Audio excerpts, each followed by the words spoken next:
You know you're not my first choice, right? She smirked, so I calmly said, and disappeared. 4 years later, I'm married with a baby, and she's alone texting me about how she made the biggest mistake of her life. The smell of wood stain and Rachel's lavender shampoo used to mean weekend mornings in our garage, working side by side on whatever piece of vintage furniture we'd rescued from an estate sale. I was working as a warehouse supervisor in Sacramento while studying for my logistics certification at night, and she was a marketing coordinator bouncing between different tech startups, always chasing the next big opportunity in San Francisco.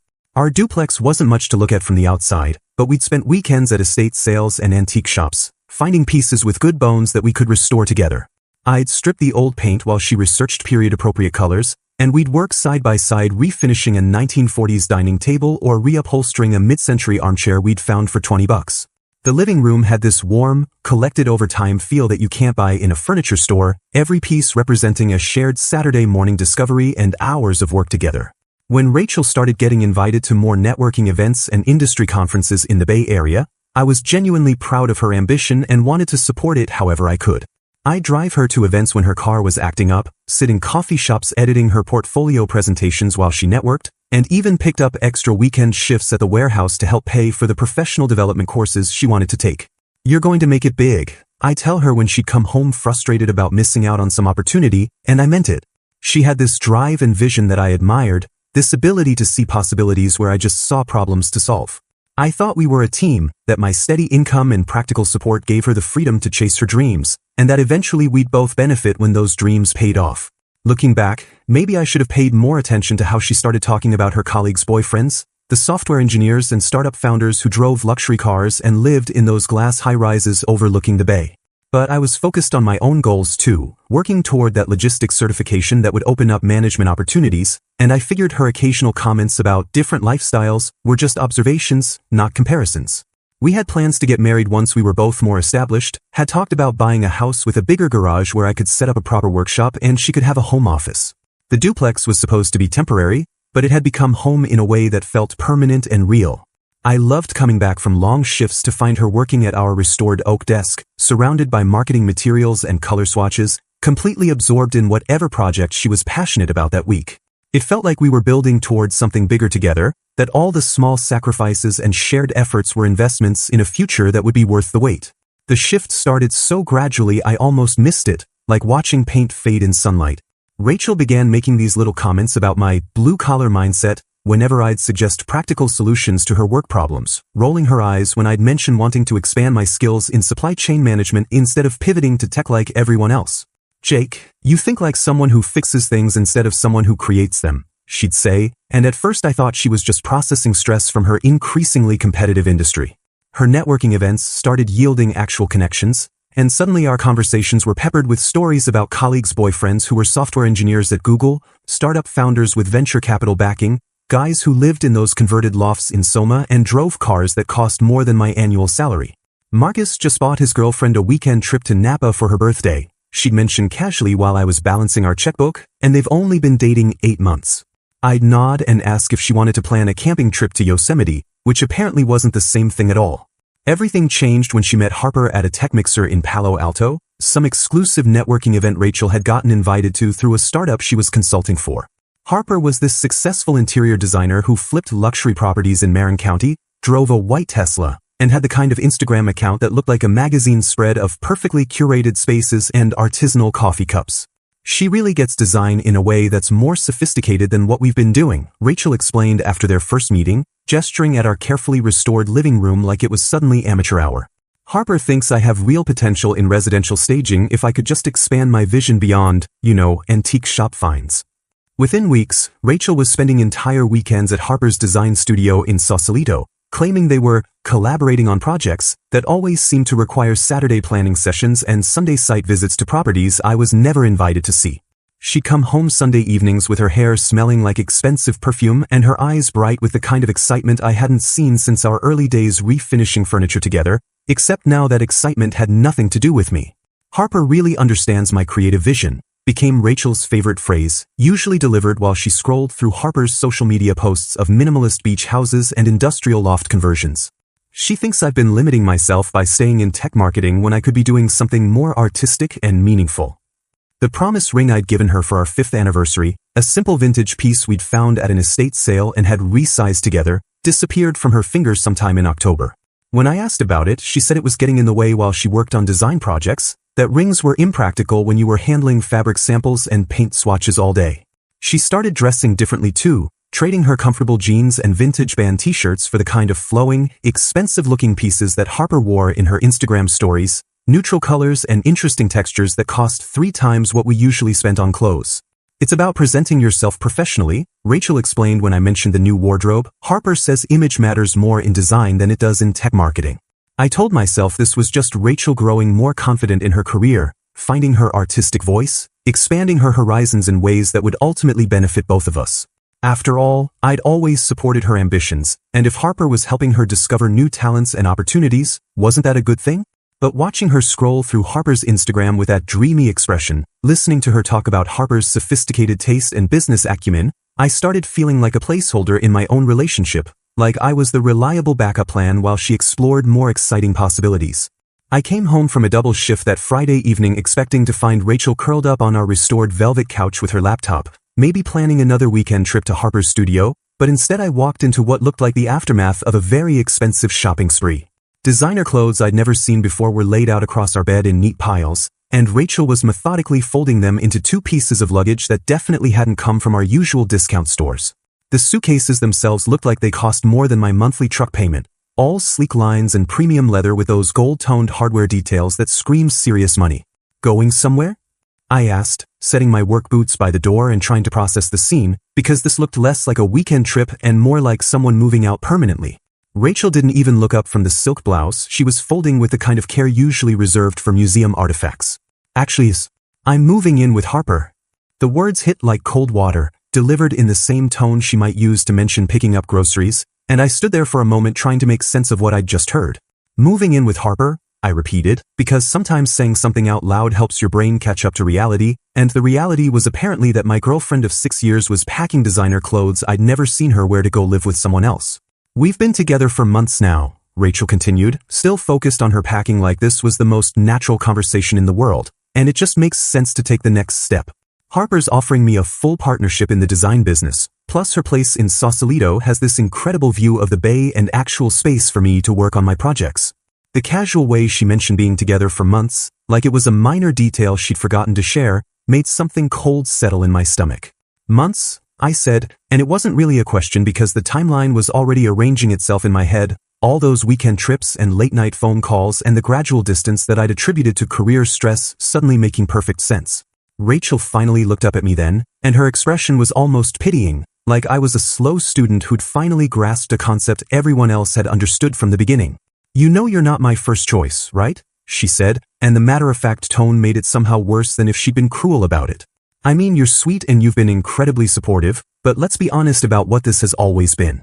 I felt like someone had punched all the air out of my lungs, but I managed to ask, what has this always been, Rachel?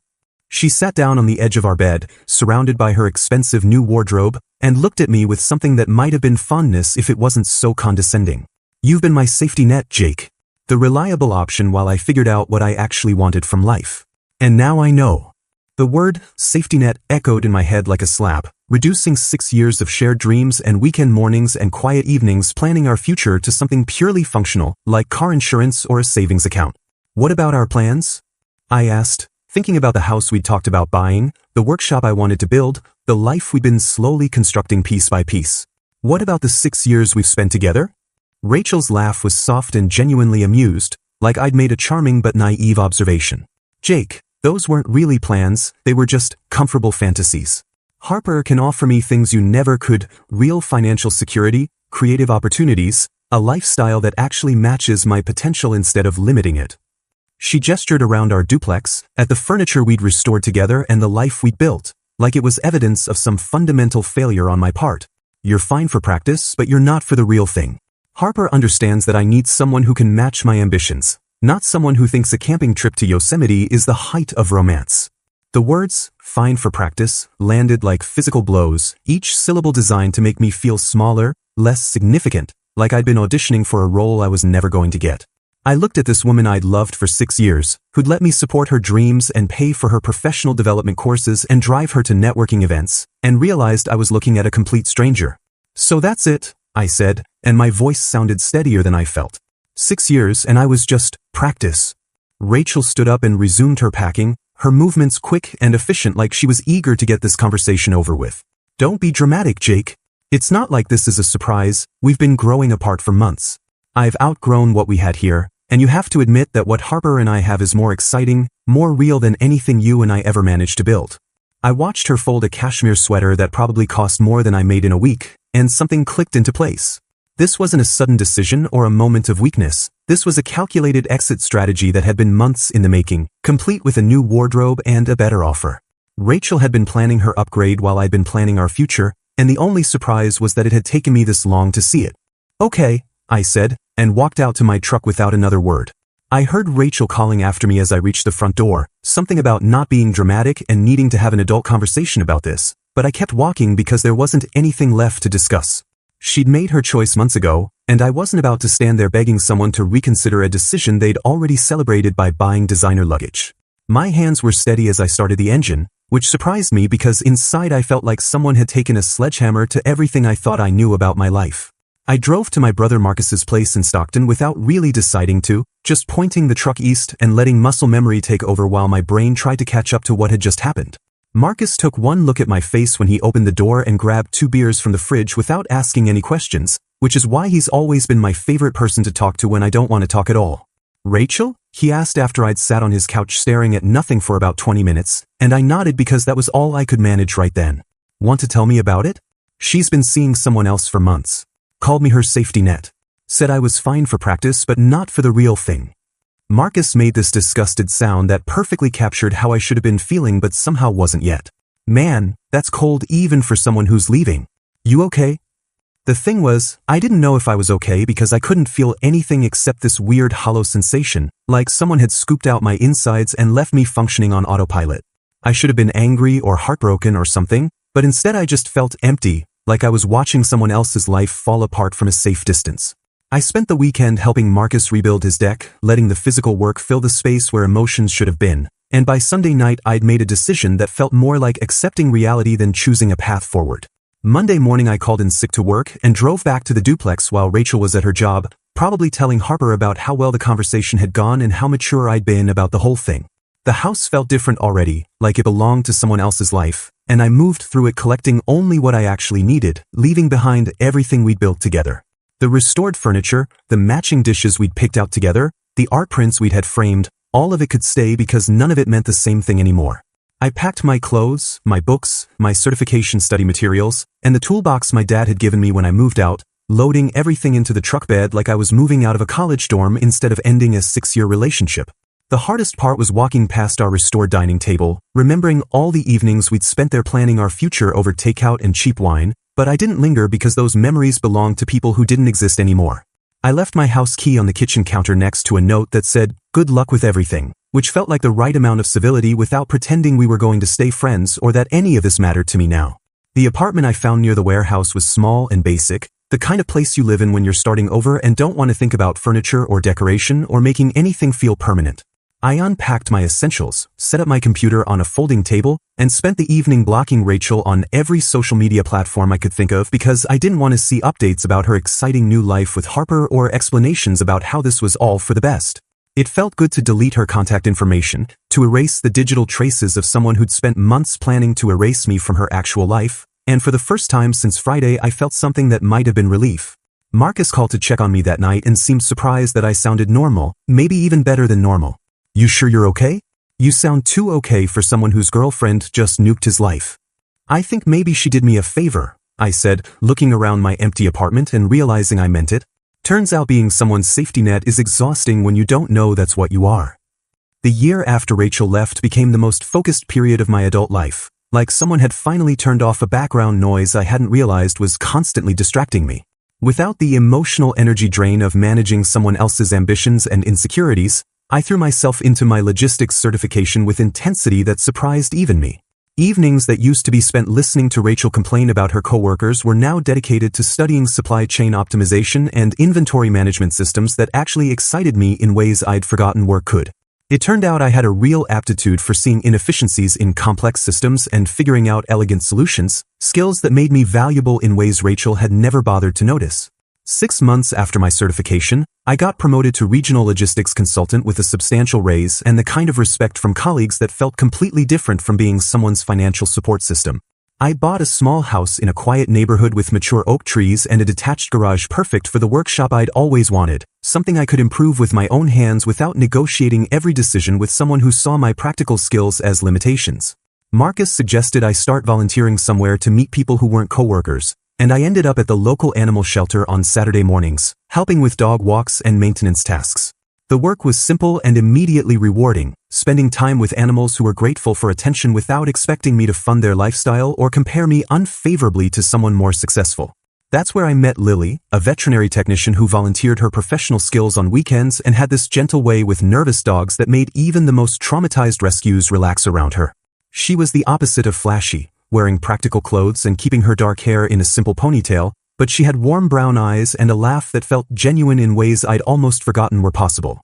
Our first real conversation happened while bathing a particularly stubborn golden retriever who decided that mud was his favorite accessory, and instead of complaining about getting dirty, Lily just laughed and asked if I thought the dog was trying to make a fashion statement.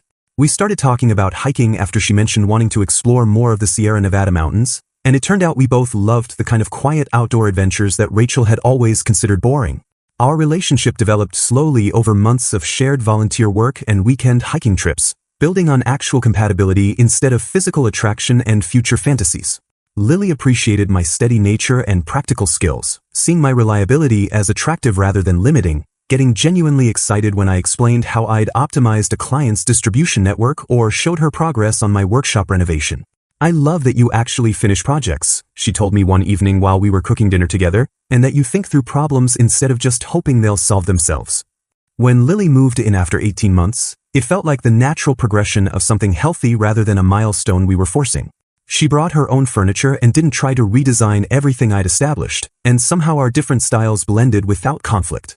The morning I proposed, we were camping at Lake Tahoe on our 2nd anniversary, sitting by the water watching the sunrise paint the mountains gold and pink. I'd been carrying the ring for weeks, waiting for the perfect moment, but realized the perfect moment was just us being together somewhere beautiful. "Lily," I said, pulling the small velvet box from my jacket pocket, "will you marry me?" Her face lit up with joy that couldn't be performed or calculated, and when she said yes, it felt like the most natural thing in the world. We spent the rest of the morning talking about our actual plans, the kind of house we wanted to buy together, whether we wanted kids, how we'd combine our lives in practical ways that excited both of us. It was the complete opposite of the fantasy planning I'd done with Rachel, grounded in who we actually were rather than who we thought we should become. 3 years after Rachel walked out of my life with her designer luggage, I learned through Marcus that her upgrade hadn't worked out quite the way she'd planned. I was in my workshop on a Saturday morning, building a crib for the baby Lily and I were expecting in 4 months, when my phone rang with that particular tone Marcus uses when he has gossip he's dying to share.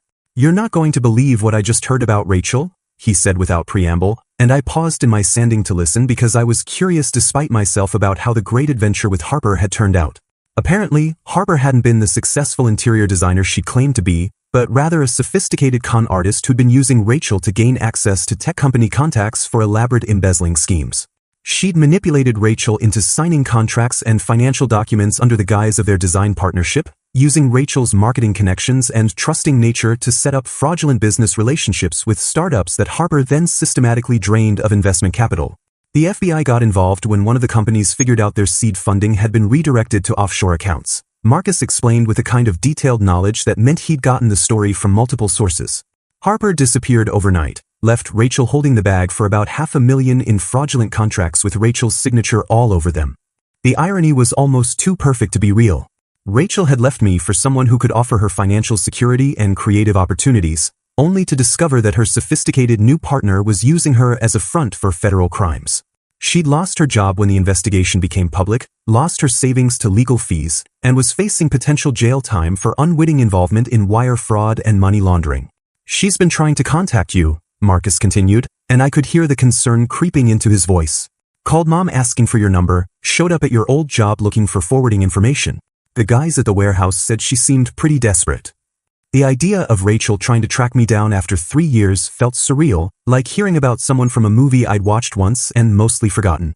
I'd moved twice since leaving the duplex, changed jobs, gotten married, and was about to become a father, while she was apparently still stuck dealing with consequences of decisions she'd made when we were together. "What did you tell her?" I asked, though I was more curious than concerned because Rachel's problems were entirely of her own making and had nothing to do with the life I'd built. "Nothing. But she knows you're married now." I might have mentioned Lily and the baby when she asked if you were doing okay.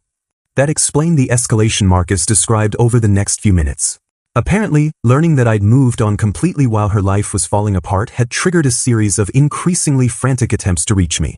She tried calling from different numbers, created fake social media accounts to message me, and even attempted to friend request Lily on Instagram with a profile that claimed to be a veterinary supply company. "The whole thing's pretty pathetic," Marcus said, but I could tell he was worried about what Rachel might do next. "She kept asking if you were happy, if your wife knew about your relationship history, weird stuff like that. Like she was fishing for some kind of leverage or looking for cracks in your marriage." I set down my sandpaper and looked around the workshop I'd built, thinking about the crib I was making for my daughter and the life Lily and I had created together. Rachel's desperation felt like news from another planet, completely disconnected from anything that mattered to me now. "Let me know if she contacts you again," I told Marcus. "And if she shows up here, I'll handle it." The attempts to reach me continued sporadically over the next few weeks, always from different numbers or fake accounts that Lily and I learned to recognize and block immediately. The messages grew more manipulative as they multiplied, starting with casual, "Hey, how are you?" attempts and evolving into elaborate stories about how she'd been framed by Harper and needed help from someone who really knew her character. "I made mistakes, but you know I'm not capable of actual fraud," read one message that arrived at 2 a.m. from a number with a Nevada area code. "I keep thinking about how you always believed in people's potential to change. I could really use someone like that in my corner right now." The presumption was breathtaking, the assumption that 3 years of silence could be bridged by appealing to personality traits she'd spent 6 years taking for granted. I deleted the messages without responding because engaging with someone that desperate would only encourage more contact, and I had no interest in being pulled back into Rachel's orbit when she needed a safety net again. The final message came on a Tuesday evening while Lily and I were assembling the baby's changing table, a rambling voicemail from yet another unknown number that started with apologies and quickly devolved into barely coherent pleas for financial help with legal fees. "I know you probably hate me, but I don't have anyone else to turn to." Rachel's voice sounded hollow and strained through the phone speaker. "Harper destroyed everything, and the lawyers say I need at least $20,000 for a proper defense. You're the only person who ever really cared about me, Jake. Please, I'm begging you to call me back." Lily looked up from the instruction manual with raised eyebrows. "Should I be worried about this woman?" she asked, and I realized that despite months of blocked calls and deleted messages, I'd never properly explained to my wife just how thoroughly Rachel had burned our relationship to the ground. "Not even a little bit," I said, deleting the voicemail and blocking another number. "She made her choice a long time ago, and now she's living with the consequences." The baby shower was Lily's idea, a small gathering in our backyard with close friends and family to celebrate our daughter's upcoming arrival.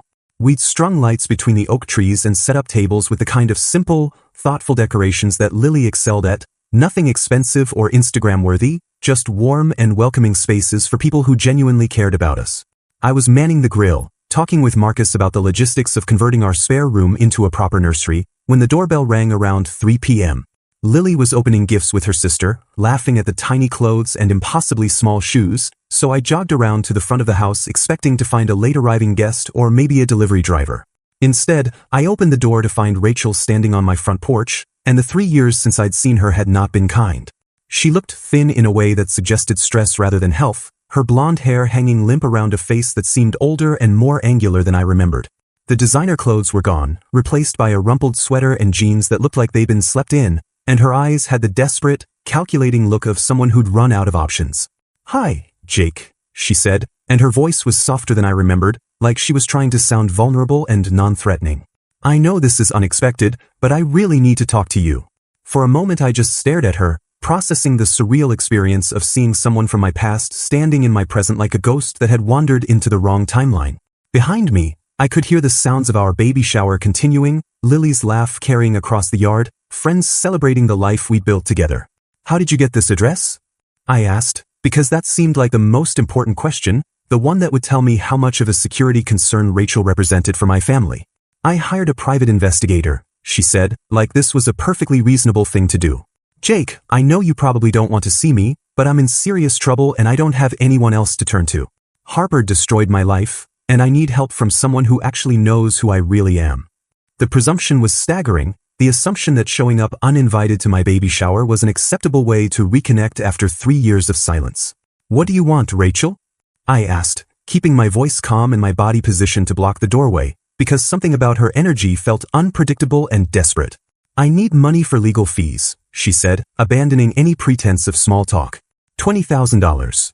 I know it sounds like a lot, but given our history, what we meant to each other, I thought maybe you could help me get through this. I've been framed, Jake. Harper used me to commit crimes I never knew about, and now I'm facing prison time for things I didn't do. She stepped closer, and I caught a whiff of stale cigarettes and desperation. I've learned so much about myself over these past few years. I realize now that what we had was real, that I made a terrible mistake choosing Harper over stability and genuine love.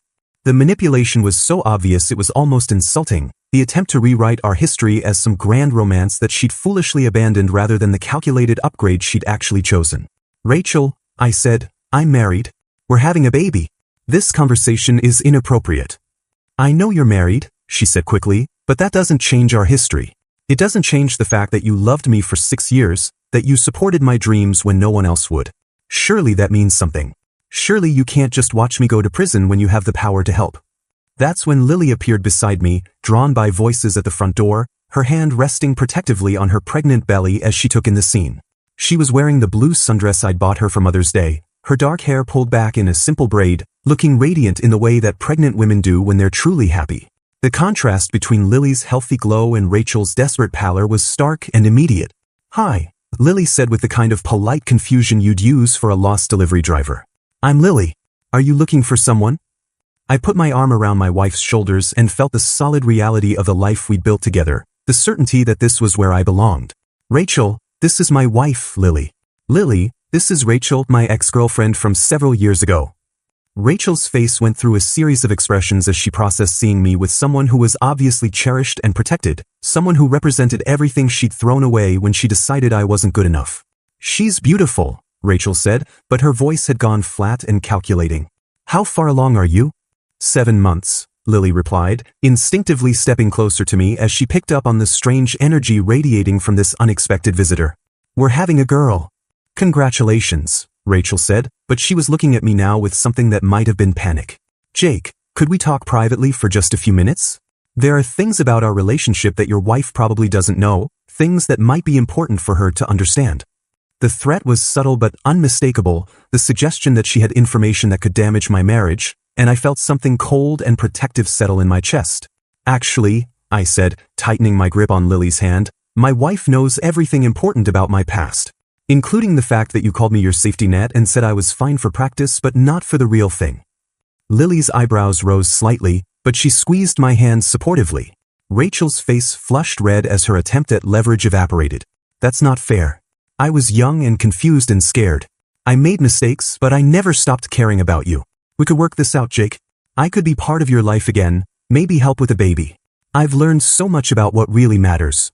The delusion was complete now, the fantasy that she could somehow insert herself back into my life as if the past 3 years hadn't happened, as if I hadn't built something infinitely better without her. Rachel, I said firmly, Lily is my first choice in everything. Not my safety net, not my backup plan, not my practice relationship. My first choice. And our problems are consequences of decisions you made. I'm not responsible for fixing your life. That's when she snapped. You can't just abandon me, she shouted, loud enough that I heard conversation in the backyard pause. After everything I meant to you, after 6 years together, you can't just watch me lose everything. She tried to push past me into the house, but I stepped firmly into the doorway and held my ground. You need to leave, I said calmly. This is my home, my family, and you're not welcome here. I'm not leaving until you agree to help me. Rachel screamed, her desperation finally showing its true face. You owe me at least that much. I gently moved Lily behind me and stepped outside, closing the front door firmly behind me to protect my pregnant wife from whatever scene was about to unfold. I don't owe you anything, I said quietly, but I am calling the police to report trespassing. I pulled out my phone and dialed 911 while Rachel stared at me in disbelief, probably realizing for the first time that her last connection to her old life was truly severed. By the time the officers arrived 10 minutes later, she was sitting on the curb crying, all the fight drained out of her. I gave a brief statement about unwanted contact and trespassing, and watched as they drove her away from my life for what I knew would be the final time. Back in the yard, our guests were pretending nothing had happened, but Lily pulled me aside as soon as I returned. "Are you okay?" she asked, searching my face for signs of lingering attachment or regret. "I'm perfect," I said, and meant it completely. She reminded me how lucky I am to have found someone who chose me first.